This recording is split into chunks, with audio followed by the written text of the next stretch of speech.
കേരളത്തിൽ ഹിന്ദു മഹാസഭ എന്ന പാർട്ടിയുടെ പേര് ഇന്ന് കേട്ടതിന് മുമ്പ് എപ്പോഴെങ്കിലും റോണി, പ്രിയപ്പെട്ട റോണി, നിങ്ങൾ കേട്ടിട്ടുണ്ടോ?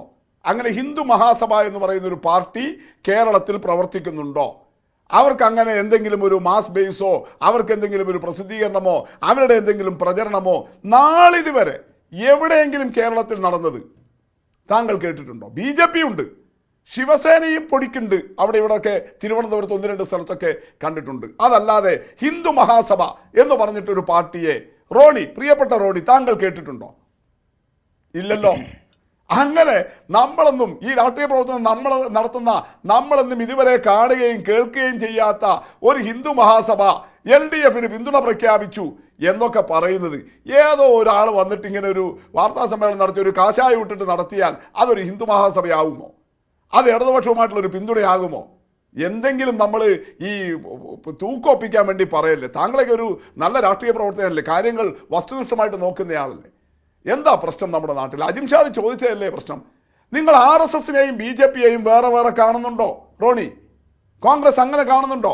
RSS വേറെയാണ്, BJP വേറെയാണ്, അങ്ങനെ നിങ്ങൾക്കൊരു വിലയിരുത്തലുണ്ടോ? അതല്ല, RSS എന്ന ഫാഷിസ്റ്റ് സംഘടനയുടെ രാഷ്ട്രീയ രൂപമാണ് BJP എന്ന നിലപാടാണോ നിങ്ങൾക്കുള്ളത്? നിങ്ങൾ അത് വ്യക്തമാക്കൂ. അതിൽ നിങ്ങൾക്ക് വ്യക്തതയുണ്ടെങ്കിൽ ജമാഅത്തെ ഇസ്ലാമിയും വെൽഫെയർ പാർട്ടിയും തമ്മിൽ എന്തെങ്കിലും വ്യത്യാസം ഉണ്ടെന്ന് നിങ്ങൾക്ക് പറയാൻ കഴിയുമോ?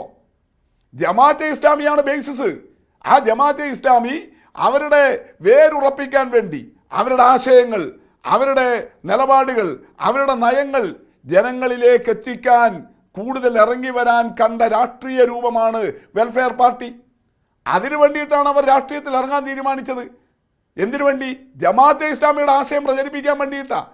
അല്ലാതെ അവർക്ക് ഹുക്കുമത്തെ ഇലാഹ് വേണ്ട, ദൈവിക രാഷ്ട്രം വേണ്ട, ജമാഅത്തെ ഇസ്ലാമിയുടെ ഈ അടിസ്ഥാന നിലപാടൊക്കെ മാറ്റിയിട്ട് വിശ്വാസപരമായ, നേരത്തെ അജിംഷാദ് ഇവിടെ കേൾപ്പിച്ച കേരളത്തിലെ ജമാഅത്തെ ഇസ്ലാമിയുടെ താത്വികാചാര്യനായ ഷെയ്ഖ് മുഹമ്മദ് കാരക്കുന്ന് അദ്ദേഹത്തിൻ്റെ പ്രസംഗത്തിൽ പറയുന്നത് പോലെ കിയാമം നാൾ വരെ, അന്ത്യനാൾ വരെ ഷിർക്കായിട്ടുള്ള, ദൈവനിന്ദയായിട്ടുള്ള ഈ ജനാധിപത്യത്തിലും അതുപോലെ ബഹുകക്ഷി രാഷ്ട്രീയത്തിലും മറ്റുമൊക്കെ പങ്കെടുക്കുന്ന ഏർപ്പാടുകൾ ഉപേക്ഷിച്ചിട്ട്, ആ നിലപാട് ഉപേക്ഷിച്ചിട്ട് ഇനി തെരഞ്ഞെടുപ്പും രാഷ്ട്രീയവും വോട്ടും ഒക്കെ ആകാം എന്ന പാർലമെന്ററി വ്യാമോഹം കൊണ്ട് വെൽഫെയർ പാർട്ടി ഉണ്ടാക്കിയവരാണോ ജമാഅത്തെ ഇസ്ലാമി?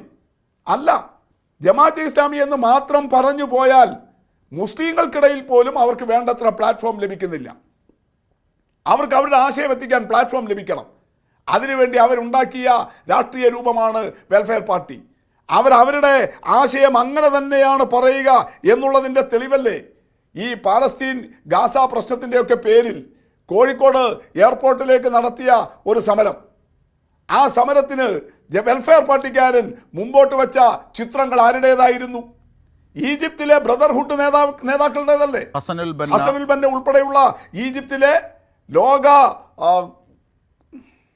കുപ്രസിദ്ധരായിട്ടുള്ള ഈ ആളുകളുടെ ചിത്രങ്ങളല്ലേ പിടിച്ചത്? എപ്പോ? ഇവിടെ റോണി പറയുന്ന പോലെ 87-ലോ 47-ലോ അല്ല, 2025 ഈ കഴിഞ്ഞ മാസം കോഴിക്കോട് എയർപോർട്ടിലേക്ക് നടന്ന അങ്ങനെ മുസ്ലിം ബ്രദർഹുഡ് എന്ന് പറയുന്ന ലോക ഭീകരവാദത്തിൻ്റെ സ്രോതസ്സുകളിലൊന്നായ ഈ തീവ്രവാദ പ്രസ്ഥാനത്തെ ആശയപരമായിട്ട് അംഗീകരിക്കുന്ന, അതിനെ റോൾ മാതൃകയായിട്ട് കാണുന്ന ജമാഅത്തെ ഇസ്ലാമി, അതിൻ്റെ രാഷ്ട്രീയ രൂപമായ വെൽഫെയർ പാർട്ടി, അവരെ നിങ്ങൾ സ്വാഗതം ചെയ്യുകയല്ലേ? എന്തിനു വേണ്ടിയിട്ടാണ് റോണി ഇത്ര ന്യായീകരിക്കുന്നത്? വെൽഫെയർ പാർട്ടിക്കാരൻ പോലും ഇത്ര ന്യായീകരിക്കുന്നില്ല അവരുടെ പാർട്ടിയുടെ നിലപാടിനെ. ജമാഅത്തെ ഇസ്ലാമിക്കാരൻ പോലും ഇത്ര ശക്തമായിട്ട് ന്യായീകരിക്കുന്നില്ല. VD സതീശൻ പറഞ്ഞ പോലെ മതരാഷ്ട്രമൊന്നുമല്ല ഞങ്ങൾക്ക് എന്ന് ജമാഅത്തെ ഇസ്ലാമിക്കാരൻ എവിടെയെങ്കിലും പറഞ്ഞോ? എന്തിനാ അങ്ങനെ ഒരു സർട്ടിഫിക്കറ്റ് കോൺഗ്രസിൻ്റെ നേതാവ്, പ്രതിപക്ഷ നേതാവ് നൽകുന്നത്? അവിടെയാണ് നിങ്ങളുടെ ഇരട്ടത്താപ്പ്. നിങ്ങൾക്ക് 4 വോട്ടിനും അധികാര കൊതിക്കും വേണ്ടി കേരളത്തിലെ കോൺഗ്രസ് എന്തും ചെയ്യും. നിങ്ങളുടെ പാരമ്പര്യത നിങ്ങൾ ഈ കേരളത്തിൽ ചെയ്തു കൂട്ടിയിട്ടത് അങ്ങനെയാണ്.